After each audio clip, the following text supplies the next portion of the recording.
అబ్బా పప్పిలు మస్తు ముద్దుగున్నాయిలే. అయ్యో గిది బెదురుకున్నట్టుంది, దగ్గరికి వస్తలేదు. మెడల దువ్వుతుంటే మంచిగా అనిపిస్తున్నట్టుంది. గిదైతే మస్తు హుషారుందుల్లా. ఎర్రయి తెల్లయి కర్రయి తీరొకటి ఉన్నాయి. అబ్బా మేము కూడా ఒకటి తెచ్చుకుంటే బాగుండే, కానీ రేట్ ఎంత అంటారా? ఏ పైసలు లేవు గీసలు లేవు, పుక్కట్లనే. హైదరాబాద్ లా ఐతరం పూట ఇండి పప్పి దత్తత కార్యం పెట్టింది జిహెచ్ఎంసి. అంటే ఇండియన్ జాతి కుక్క పిల్లలు గల్లీలా తిరుగుతా అంటే మున్సిపాలిటోళ్ళు పట్టుకొచ్చి మంచి చెడ్డలు అరుసుకొని సాదుకుంటా మనటోళ్ళకి ఇచ్చిరన్నట్టు. 39 పప్పీలుంటే 24 పోయినాయి ఆల్రెడీ. వీడు నాకు రెస్పాన్స్ రియాక్ట్ అయ్యింది అనమాట నేను మాట్లాడుతుంటే. సో వీడు నచ్చి నేను అడాప్ట్ చేసుకున్నా అంతే. స్టెరిలైజేషన్స్, వ్యాక్సినేషన్స్ అవన్నీ చేస్తే more volunteers come forward and help out. I think this will be a good thing to sort out.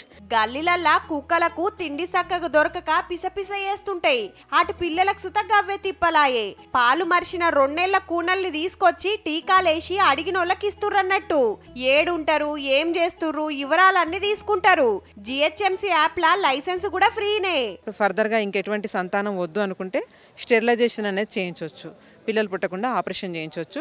దానికి కూడా జిహెచ్ఎంసిని సంప్రదిస్తే వాళ్ళు వచ్చి తీసుకొని సర్జరీ చేసి మళ్ళీ మీకు తిరిగి అప్పగించడం అనేది జరుగుతుంది. 2 వారాలకోపారి ఐతారం నాడు కుక్కల దత్తత కార్యం ఉంటది. బయట పైసలు పెట్టి కొనుక్కునే బదిలి ఆడ ఫ్రీగా దొరుకుతాయి.